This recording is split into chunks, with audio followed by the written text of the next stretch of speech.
Are you ready?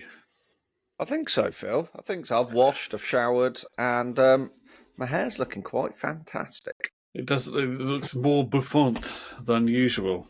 Forgot about my cup. Hello, viewers. How you doing? Welcome to Full Record Jacket with Phil and Ben. But it's not as full as Ben's mug. I think you're gonna have to show us that mug now, Ben. Come on, I can't. you need. A friend of mine, he got me a mug for Christmas, and it was all black. And I was Oh like, yeah, it was your friend. It was all blamed on your friend. Yeah, okay, yeah. I can't share it again. It goes against decency policy. I do apologise for anybody who's offended Well, by my mug.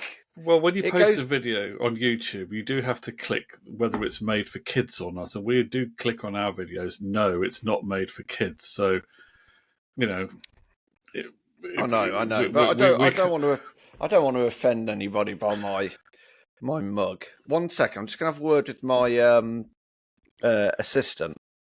Why didn't you give me a normal mug? The one with the lady bits on it and stuff. I tell you, I'm gonna get you fired. I tell you. Thank God I'm not paying you. Anyway, all right, Phil. Nice white mug. If anybody wants to know what's on Ben's mug, anyone who's a Rolling Stones nerd, 1973 or was it 74 tour, Goat's Head Soup tour, they had an inflatable object on the stage during a certain song. Ben's mug has a similar kind of object visible on it. That's about all I can say. That's about all we can say. Yeah. We're here to sort out the year 1990.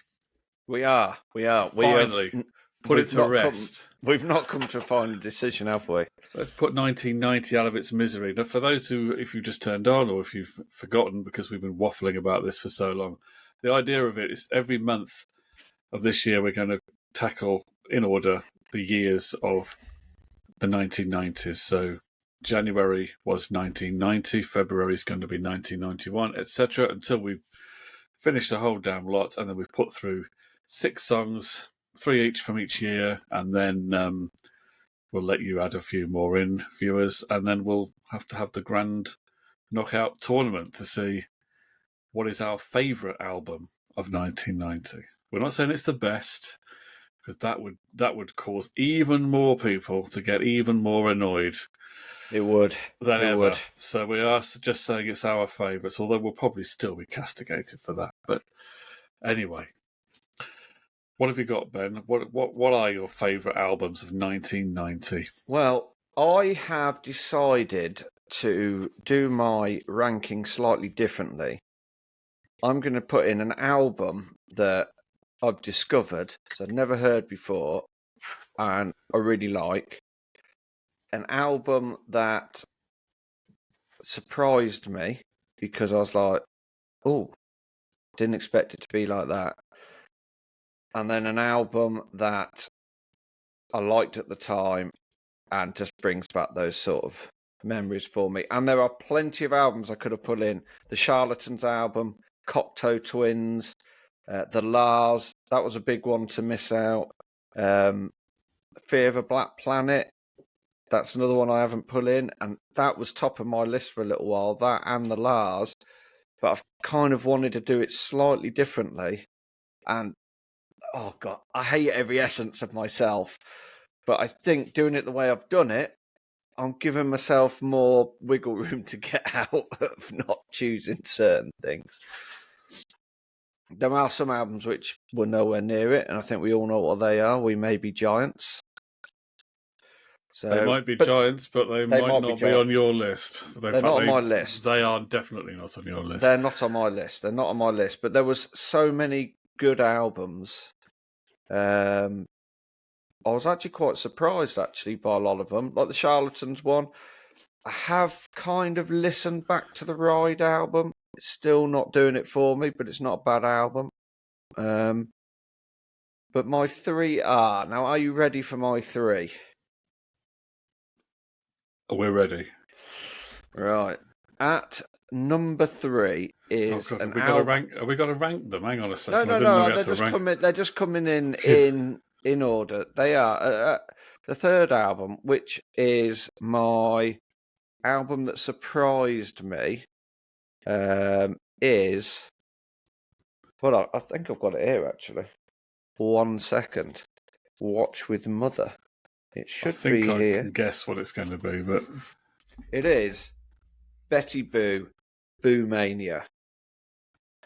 It really surprised me. Now, I'm not saying it's the best album or the greatest album or that it's better than the Lars album. When I put it on, it wasn't what I was expecting it to be. So I was kind of like, and so that perked my attention. And I enjoyed it. It made me, in fact, all my albums have very much got a hip hop influence to them. Because that's got very much a hip hop influence to it, Betty Boo, a hip hop pop influence. So she's in there, Betty Boo. I don't know if you listened to that album at all, Phil. I bet you didn't. I didn't listen to it. You're gonna have to now, aren't you? You're gonna have to. I did listen to a couple of tracks. I did listen to a few tracks. There was a couple of them. And I watched a video, but they were ones I knew them before. Of course, they've been out. There was Where Are You, Baby? And wasn't there one Betty Boo doing the Do? Isn't there a song called that? I think. Where Are You, Baby? Was the biggest radio hit for sure at that time. That is actually the opening track on Boo Mania. So so I've put her in for that reason and that reason alone. And like I said, I could have had so many, but I want this to be slightly different and not predictable, even though it probably will end up being predictable. But so she's in there, and then my next album, as in the album that brought back those memories to me and made me think, oh yeah, was MC Hammer and Hammer, Please Don't Hurt 'Em. Okay, please, Hammer, don't hurt him. Yeah. We pray. Who was he going to hurt? Yeah. We got to pray just to make it today. That's why we pray. Pray! Pray! We got to pray just to make it today. Didn't he become a preacher or something? Yeah, I think he did, yeah. And he went bankrupt, I believe, yeah.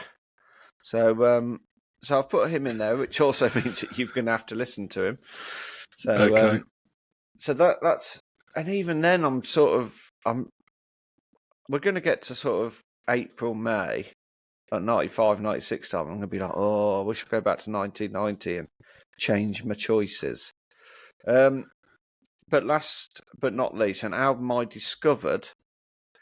So, like I said, the Cocteau Twins could have been in there because I really enjoyed that album. The first Charlatans album, I really enjoyed that album. And Fear of a Black Planet, I really enjoyed that album. Public Enemy. And I think it was Public Enemy that discovered Betty Boo as well. Really? Okay. Yeah, because I think she went to see. I'm sure she went. It was either Public Enemy or NWA, but she went to see one of them in concert, and then afterwards she was in a McDonald's and was rapping with. I'm sure it was Public Enemy, and So there's a little thingy there. But the album I've gone for is one I discovered. Never heard it before, and it's hip hop. It's breezy. It just feels really sort of. I don't know. It's a proper summer's day. It's a summer album, I would say, and it is A Tribe Called Quest and People's Instinctive Travels and the Paths of Rhythm. Snappy little title, isn't it? It is, yeah. You wouldn't want it on the back of a shirt. You'd need two shirts. But I really enjoyed that album. It wasn't like Fear of a Black Planet. I enjoyed, but I couldn't listen. A couple of listens, it'd probably give you a bit of a headache. You'd be like, it's full on. It is full on. Yeah. Whereas I like the sort of the vibe of A Tribe Called Quest. It's kind of quite free and Californian, if you know what I mean. It's got that sort of nice vibe to it. So they're the three I'm putting through because of those reasons which I've just stated. Oh, well, I like this, Ben. Yeah. No, I've had this is really difficult. Before we go any further, I'll just go have a word Yeah. with my production assistant. Okay. Production assistant. Production assistant. 1 second. Throw something at him. This fruit tea he made me, is that the same bag as what was in there before? It is. I know it is, because it tastes like water, just murky water. Get me a production assistant. Go get me another bag. Look, you're not being paid for a reason, and this is the reason. I tell you, I just need a fresh bag in there. That is not a fresh bag. It's not. Look, you're interrupting Phil. Yeah, he said put you down the pit to work. Oh, I'm back. Production assistant is... You're back. I'm back, yeah. So you were saying about your choices. So many that are good. That are good albums of 1990. It was really hard, wasn't it? There ones that are good. There's quite a few that are good. There weren't so many that I would go, wow, it's mind-blowingly great. But then, yeah, maybe they are. Some of them are. I did listen again to Public Enemy's Fear of a Black Planet, and I think it's aged very well, actually. It has, yes. The production possibly on that, helped by the fact that most modern hip-hop is awful. Yeah, Spot the Sample on there as well. There's some interesting samples on there. So you can play Spot the Sample. I enjoyed it. I really enjoyed that album, but it didn't... Like I said, I think because it is so full on, I think more than 2 listens, you're kind of like... Springsteen's Nebraska album. You kind of get... You couldn't listen to that more than twice in the same day without... Well, no, that's in the opposite way, but yeah, I know what you mean. I do really like the Public Enemy album. I've owned it for a long time, and it is one of my favourite rap albums. Not that I'm any kind of connoisseur of rap at all, really, but it's one that I do really like, and I that was a contender for my top 3. And it was mine as well. It could still be in my top 3 if I suddenly decide to change it all round. Well, anything can happen in the next half hour. I'll tell you what else was good. I didn't listen to it. I didn't listen to it because I have heard it a few times before, even though I don't own it. But it's quite a good album of 1990. Is George Michael's "Listen Without Prejudice" in the mainstream? Something in the mainstream was good. Yeah, I thought about that is good. And then I also I did listen to Depeche Mode's "Violator." Yes, I enjoyed that as well, which I was quite surprised by. Yeah, it is very good. I think it's aged well again. Yeah. So they're touring at the moment. Could be up there. What I've decided to do with mine is I've tried to think which 3 would I take if I was going to go on a desert island and I was only allowed to have 3 albums from 1990 and I was going to be stuck on a desert island for a month or maybe more.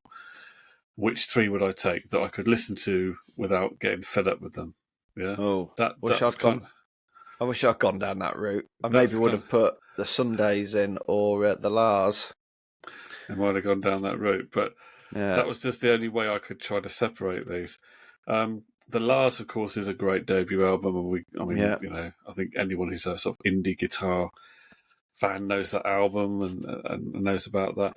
I'll tell you what's another album by a American band, who I wasn't massively into at the time. I knew a couple of people that were really into them, and I did hear the album at the time, and that's Jane's Addiction.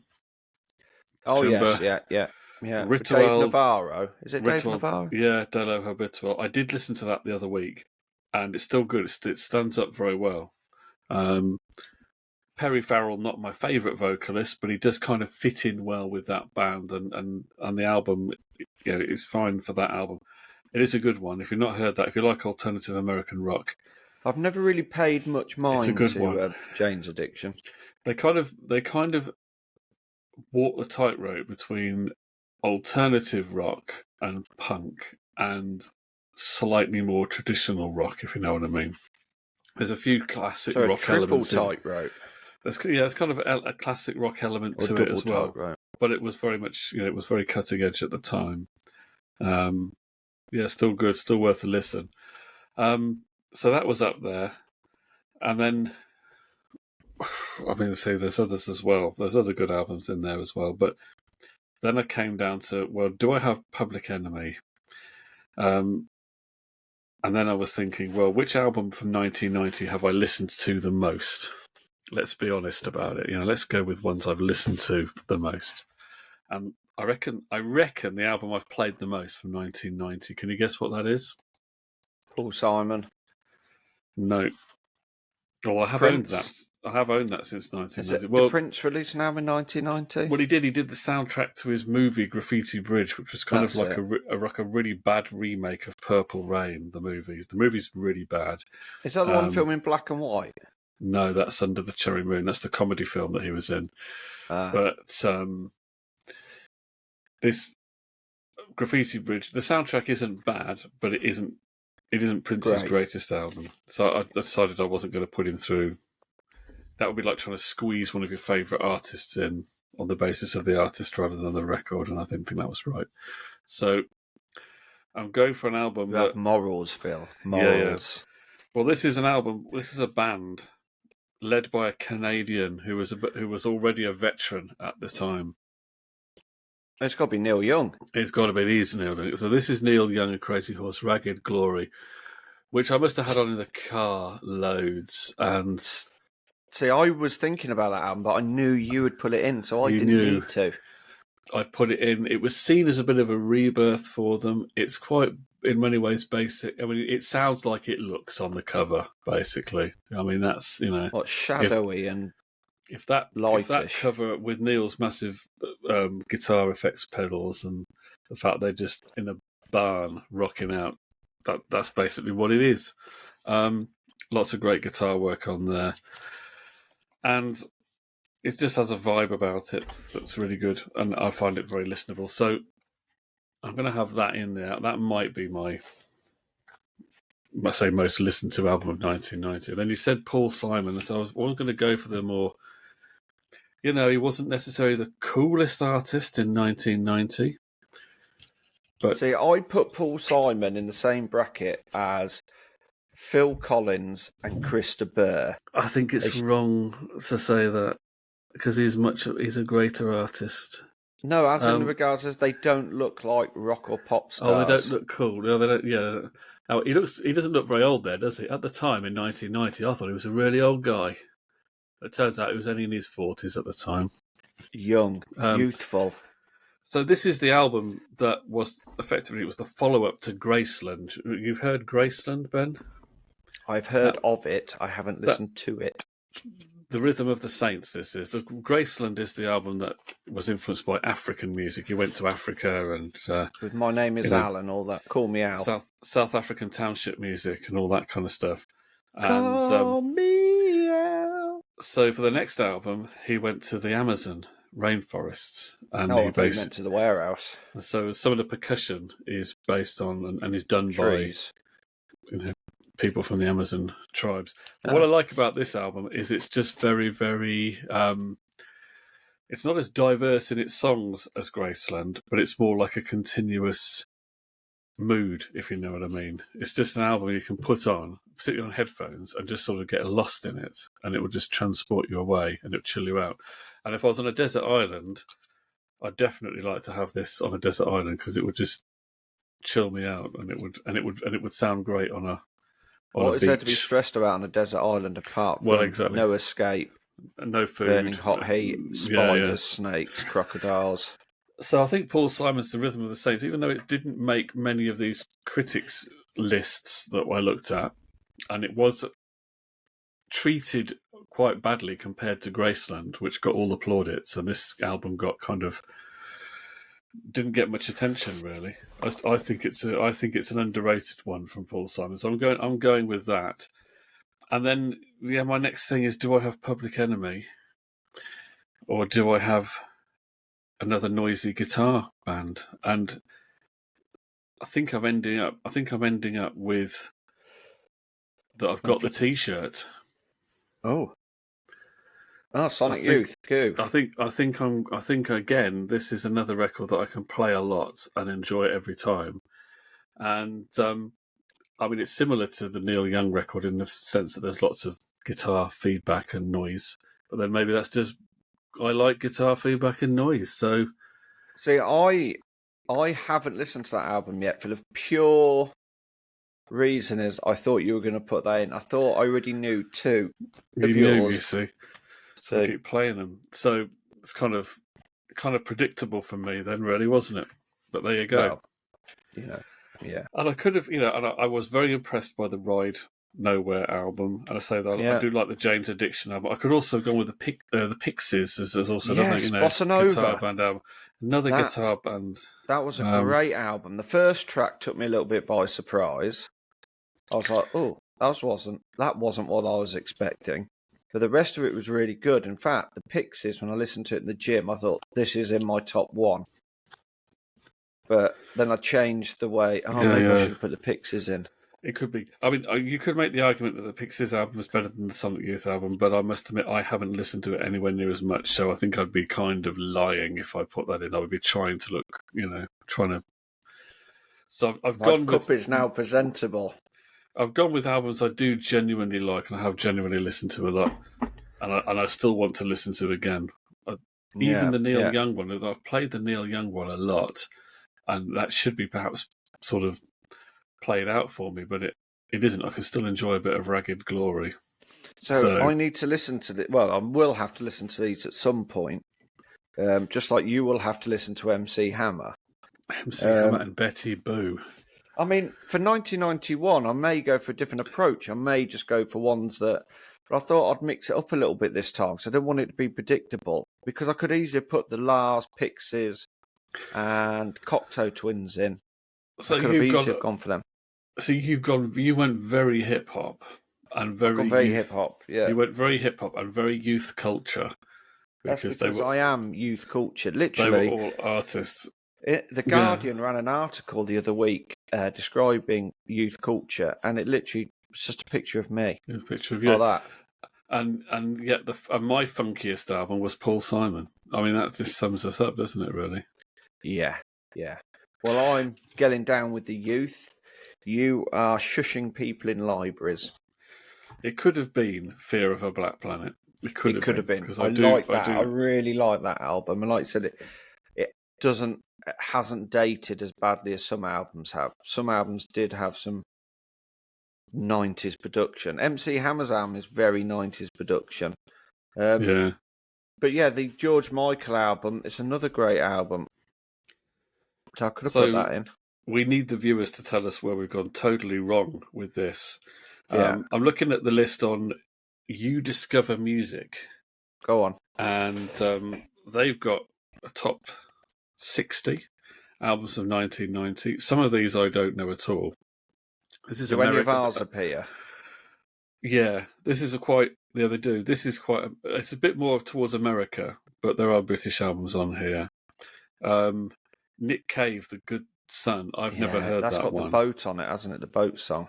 I've not listened to that album, which you would think I Nick would have Cave done, wouldn't you? It's a bit like the Smiths, but I remember hearing him when I was a teenager and thinking, oh God, I'm not going to listen to that, man. I mean, it's not rock and... And now the older I've got, I'm like, because you know me, I've become quite a somber music listener. I do actually like Nick Cave. Yeah, it's good. The Shaman, Intact. He's a good. Ebenezer good. I think that song came later, though, didn't it? I think Move Any Mountain. Yeah, remember that. Pat Metheny, American Rock. Pat Metheny. It sounds like a drug. Alita Adams, you mentioned that. I mentioned Alita. Is that the whiteout? Has it got like a white album cover with like a bluish picture? They don't show the picture here, but it's got the song "Get Here" is on that. Yeah, get here if you can. You can get it by sailboat. I remember the song, but I didn't know that the album was considered to be good. No, my mum had it on CD. So they've got a bit Adams. of... Let's have a look at Alita Adams. She's 70 now. Really? We're there. Her album I'm thinking of, which is this one here, Circle of One. Oh, yeah? That's the one that has the single on it, Get Here. Is That it came quite... It came out in 1991. Yeah. Oh, we're there. Hold on. Third album by Piano Alita Adams was released in 1990. It didn't get wide. It didn't get, May the 14th, 1990. Okay, but the single got released in January 1991. It does get... Look at that. Look at the scores for that. It's quite highly regarded. Okay, A minus, 9 out of 10. I might have to pop round to my... I'm popping to my mum's anyway. She doesn't know this yet, but I just go around there for lunch. You can see she'll make me something. And by the time she sees this, she would have already fallen into my trap. And therefore, I win. So, yeah, I mean, I must admit, I always thought that Alita Adams, that was all sort of a bit middle of the road. I didn't think there was something that critics would like, but it's interesting. Black Box Dreamland. Oh, did that have Round Time? I think so, yeah. Belle Biv Wasn't DeVoe. that what's her face from M People? I think she did the vocal for that. What, Black Box? No, that wasn't. Yeah, I'm Heather. sure it wasn't Heather Small. No, it's not. 1 second. Hold on. Now we're getting into some debates here. No, that wasn't her. Black Box.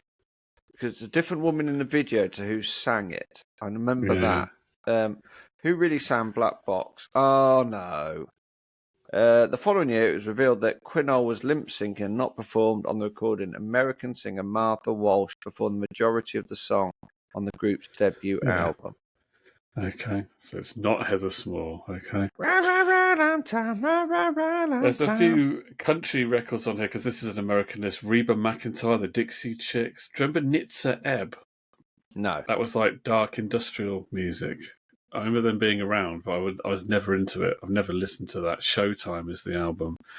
Some heavy metal, Slayer, Pantera. Oh, yeah. Which I've never really got that into. An album that you'd think I would have listened to, Uncle Tupelo, because that was the band that Jeff Tweedy, who went on to form Wilco, was in. But I must admit, I've never gone back and listened to Uncle Tupelo. Do I buy it? Okay. £8.50. Pet Shop Boys' Behaviour. Now, I must admit... that's a album I was thinking about. That's a good one. The Lars, the Pixies, we've just mentioned all of those. Yeah, the Pixies, Bossa Nova. People should go out and listen to that because I thought that was a really, really good album. Like I said, the first track caught me a bit unawares. I was like, oh, this isn't what I thought it was going to be. They've got some early 90s R&B on here. They've got Whitney Houston, I'm Your Baby Tonight, and En Vogue, Born to Sing. I've never listened to that. Cocteau Twins is on here. Yeah, the great album. We mentioned Cocteau Twins, Tribe Called Quest, and the very long title. Yeah, great album. Great album, that one. George Michael, Ride, The Black Crowes, Shake Your Moneymaker. I do remember that album at the time, and it's good, but yeah. I preferred the next album by the Black Crowes, so maybe that will pop up. Who knows? The KLF Chill Out. Never listened to the whole thing. That's their Chill Out album. KLF. What was the big song they did that everybody? Well, they did What Time Is Love, wasn't it? What Time Is Love? Yeah. But I don't was know it the KLF who famously burnt £1 million and now slightly regret burning that £1 million? Apparently so. Yeah. They were Scottish, weren't they? Yes, Bill Drummond and Judas Priest, Painkiller. Garth Brooks, No Fences. This is a diverse list. Yeah, it does sound diverse. Ice Cube. So the top 10 on New Discover Music was Sonic Youth Go at number 10. Number 9, Happy Mondays, Pills and Thrills, and Bellyaches. That was one which, mate. Can I swap out? Oh, can I swap out? No, because you've got Tribe Called Quest, MC Hammer, and Betty Boo, and then you've not, for Mr. Indie 90s. This is the guy that used to run an event called the Indie Shindig, and he We're doesn't on about have. bringing that back. Me and my He friend Juicy are on about bringing that back this year. and he hasn't put Happy Mondays on his top 3. Can you believe that? Can you believe it? Can I take one out? Or do you want to put it through as a bonus? Can I? Yeah, but then I want to put the Pixies Bossa Nova through as well. That means we're having four albums each going through. Yeah, but we did say that will give us 80 albums, and then some. I do own the Happy Mondays album. I did It used to is a listen really to good it. album, but I haven't heard it for a while. But I'm going to swap out MC Hammer for Happy Mondays. You've just upped your credibility, Ben. I know, but I feel a bit. Oh, do I get rid of Betty Boo? Because MC Hammer does do something for me from that sort of time as being a child. Well, I must admit that I would, if I had to listen to one of the albums, I would choose the Happy Mondays one personally. Over but what? That's just over Betty Boo or MC Hammer. But that's just me, you know. I am. I do really like. There's a bit of nostalgia element in there for me as well. I'm going to remove. It's going to pain me to do it, but I'm going to take out Betty Boo, and I'm going to replace it. Oh, yeah, but then Pills, Feels, and Belly Aches. Pills and the Pixies. But I'm going to put Happy Mondays in. I'm going with the Happy Mondays because I really enjoyed that album when I listened to it. And I completely forgot it when I wrote my list out earlier. And I'd completely forgotten all about it. So I'm going for the Happy Mondays. Just give me one moment though, Phil. I know we're live, but I just need to... Betty? Yes? Got something to tell you. What's that? I can't put you through to the next round because I want to put Happy Mondays through, and it's so hard. It's the hardest thing I've ever had to do. Oh, don't be sad. I'll come round later and see you. Really? Yeah. Oh, Betty. Oh, I love you. Oh. Have you done the do? I've done the do, yeah, I've got rid of it, yeah. God, I've actually made myself cry. Yes. Oh, dear, So, you missed out on going to RADA by the looks of it. Yeah. So, yeah. It's so hard. It's really hard when you've got to narrow it down to 3.